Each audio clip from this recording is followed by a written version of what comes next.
Today we are doing an interview with a patient who has previously experienced a stutter. We are going to start with a basic personal information. We're going to do case history and then prior treatment history in our interview. After that, we are also going to collect a short speech sample reading aloud from a passage. So let's get started. This is our patient. Can I ask your name? Aaron Binder. Okay. And your age? I am 32 years old. And your occupation? I am a mail carrier with the Postal Service. Okay. So let's talk about your stutter. When did it start? I've stuttered as long as I can remember. I started stuttering when I was a child. Okay. And how did it start, or on what sounds? Like, what can you tell me about the onset? When I would stutter, it would mostly be at the beginning of words. I would stammer over the first couple syllables, and I would then blurt out the rest of the sentence when I was able to, and sometimes I would just repeat it and start stuttering again on another syllable. Okay. Is there any family history of stuttering in your background? Not that I'm aware of. Okay. How did your family or yourself, how did you react and respond to it when it started? When it started, I was a child. My family was supportive. My friends were supportive. Everybody pretty much acted as though this is Aaron, this is what he does. Nobody made me feel out of place at all. Okay. So how has it changed over time? It started to, as I got older and people became less accepting, peers, classmates, I tended to build a lot more anxiety over my stutter, and then in my attempts in order to make my stutter stop, I actually ended up exacerbating my stutter by no longer stammering over the first couple syllables. It was, I would pause and I would take short breaths through my nose and close my eyes, and it just ended up looking much worse than my initial stutter. Okay. How did that affect your education? It was much more difficult to participate in class, whether it be a short answer or to give speeches or to give presentations or to even work in a group setting. Okay. And then how has it affected or shaped the career that you've chosen? When I was younger, I would have put much more stock in what I can and I cannot do based on my stutter.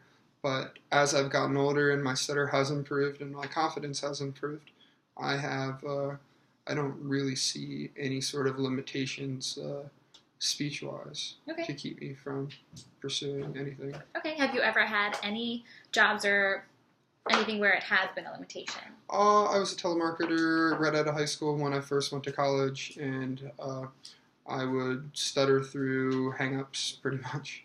Okay. That's definitely a speech-based job. Let's work on or talk about your prior treatments. Had you received any speech therapy? I did when I was younger, and when I was in elementary school, I did. Okay. And so it was in your school when you were in elementary school. Mm-hmm. What did you work on? At that time, it wasn't necessarily the stutter that we worked on. We worked on my pronunciation of certain letters. Okay. What were the outcomes? What were the, goals and outcomes, if you can think of? What did you need to work on? And I needed to work on specific letters, like pronouncing my R's, and we worked on tongue placement and everything. Okay. And by the time that I was done with elementary school, that part of my speech had gotten much better. Okay. Did you work on your stutter? Yes, we did, briefly. Do you remember any strategies that you might have been taught or that she encouraged you to use? She encouraged me to speak slower and to also talk in a sing-song way, as most people do not stutter when they are singing. So when I was younger, I attempted that at times, especially when it was getting bad. Okay. So what were the outcomes of your speech therapy in regards to your stutter? It did not get any better at the time. I feel like it continued to get worse until halfway through high school. When did it peak? 10th, 11th grade was when it got the worst. Okay. And it did start to improve after that? Yeah, by senior year, it was still prevalent, but not it wasn't everything. And then by the time that I was in my early 20s, it was better. Okay. So you now would consider yourself mostly like a previous stutter. It's not as much a part of your life. It still happens. I still stutter. Okay. I mean, especially when I get nervous. But your speech anxiety, you did mention like you're more confident. I'm a lot more confident. Yeah. Do you have as much anxiety about speaking as you did previously? Not as much. I mean, I still have some. I mean, in certain situations, I just won't talk. Okay.